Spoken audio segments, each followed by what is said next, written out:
Good people, welcome back to Global Happenings. Today, we're so excited to have you again. There's a particular video which has been trending for a while now and about Peter Obi, who took out time to expose those who are involved in oil theft in Nigeria.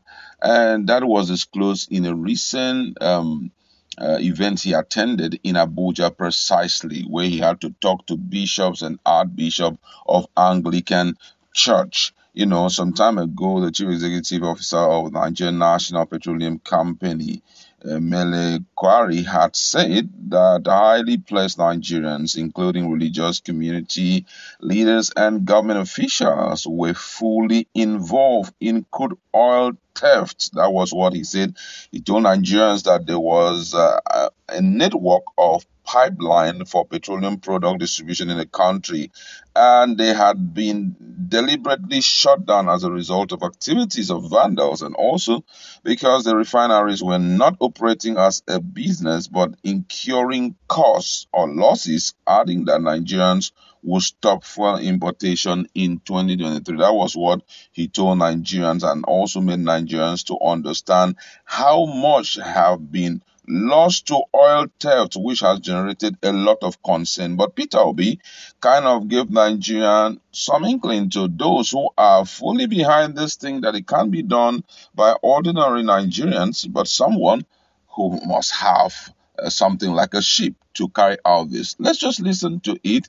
And also, in another video, you're going to see what Adams Oshiomhole said about Peter Obi, especially when he was the governor of Anambra State far back in 2014. And you get to also hear what Nigerians have to say about the statement he made. Are those that are elected? Every day you hear people are stealing oil. Oil is being stolen by people in government. Nobody. Oil is not sweet you put in your pocket. For you to steal oil, a ship has to come to your territorial waters. And that must be approved by Navy. So it's not you. None of you can steal oil. Nobody here can steal oil. Your Grace, you can't steal oil. Because you have to have a ship. Every ship is registered and everybody knows where the ship is going. And you have to have approval. So the only people who can steal oil are people in power. This agreement that is keeping our school closed, Your Grace, was signed in 2009. And the monetary content of it is about 1.2, 1.3 trillion, out of which Jonathan paid 200. The rest is spent. Just to show you why I used oil, in 1 month, the money of oil they stole can pay for this. Our approval to oil is 1.8 trillion, so 1.8 million barrels a day. 1.8 million barrels. Nigeria's approval. By a BioPEC, we are the only people. In July 2022, throughout the month of July, our production was 1,083,000. So every day, we're losing 717,000. If you multiply by 31 days, it's 22,227,000. That's what we lost. If you multiply by how much they sold oil in that month, average of 110, is $2,445,000,000. If you use the average rate of 550 to multiply it, it's 1,344,750,000,000 naira. That is far more than ASU is asking 1 month stealing.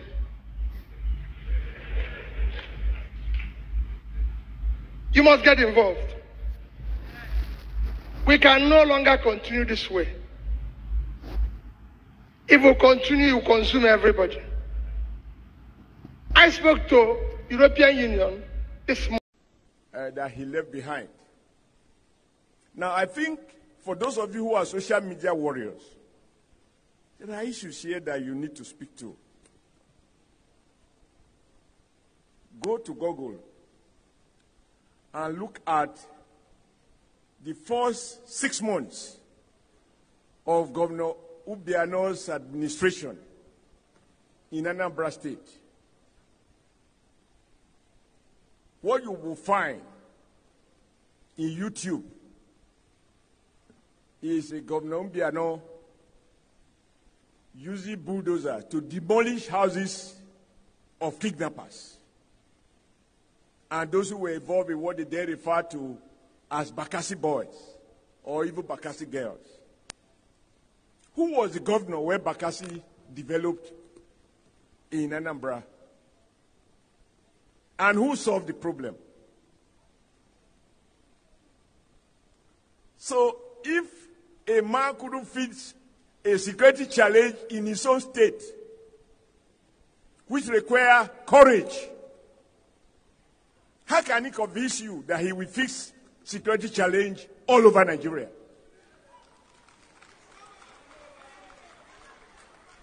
Don't take it from me. Go to YouTube and find out the first 9 months of Governor Obiano, and then ask yourself, who was his predecessor?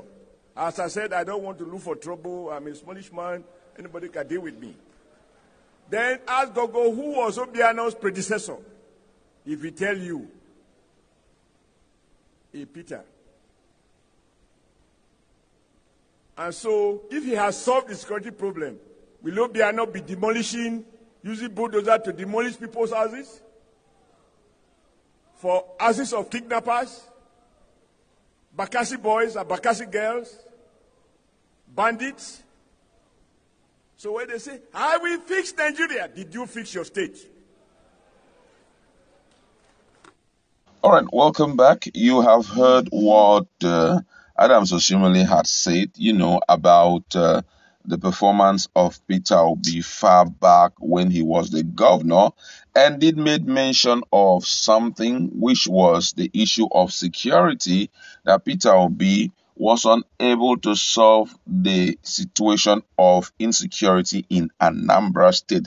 But then, trying to dive into the archives, I came across a particular tweet by the person of Chief Willie Obiano, who was the governor after Peter Obi. Now, this one has to talk about his assessment of what Peter Obi did. And he said something. He said that Peter Obi engineered the birth of a modern Anambra State.